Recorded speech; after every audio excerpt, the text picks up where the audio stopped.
Hi, crafty friends. You guys, let's make a faux metal flower. So I love these little baking pans from the Dollar Tree because they have those little nubbies on them, and I think that will add some texture to the flower petals. I also love that 2 of them come in a pack, so that's even better. So I'm just kind of cutting out the shape of a petal. I know I'm not the greatest petal cutter, but that's okay. We're gonna make it look the way we want it to. So I'm gonna also grab some cardboard and I traced out a circle, and we'll cut that out for the center of the flower. And then I wanted to add some burlap to it as well. If you had a darker brown burlap, you could just go over the center of it. I do not, so we will end up painting it. But now that I've got all the petals cut out, I'm just gonna kind of tape them down so that they're easy to paint. You don't have to pick them up and hold them. You can also do, rather than individually taping them, you can just do like a long line of the tape and just lay them on there. It works really good with painter's tape.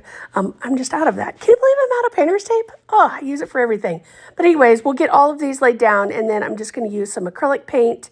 And this is, I think it's mustard is the color, but we're going to be adding some distressing to this. So once we get all of them painted, we're going to use some of the mica spray that I love so much, that gives it a nice antiquing look, and then we're going to try something else as well.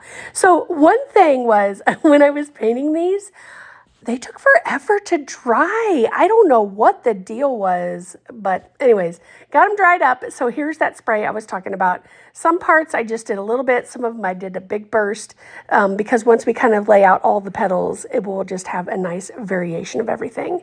So we'll let that dry, and then here's that circle we cut out, and I'm just going to use this burlap and start just gluing it around. I did 3 of the corners, there's not really a corner, Bonnie, on a circle. You know what I mean? Oh my gosh. Okay. So, and then I use some of the polyfill, and we're going to kind of smoosh that in between because we want it to look like it's a little bit puffy. And so definitely a lot of hot glue on this part. And then, like I said, we're going to add the polyfill in, and then we'll just hot glue everything else down. So once that's done, I was like, I think I want to paint it brown. And then I was like, okay, wait a minute. Instead of using brown paint, because all I had was, well, what I was thinking about using was chalk paint being super thick, I thought, ooh, let's use the antiquing wax from Waverly, because that stuff, man, it is perfect for this. It's got a thinner consistency. So we just put a coat of that over the top and made sure I got the sides as well. So then I kind of laid out the petals how I want them to be. And this is where we're just going to start hot gluing them on to the center part of the flower, and just get them all put together here. And then check this out, my friends.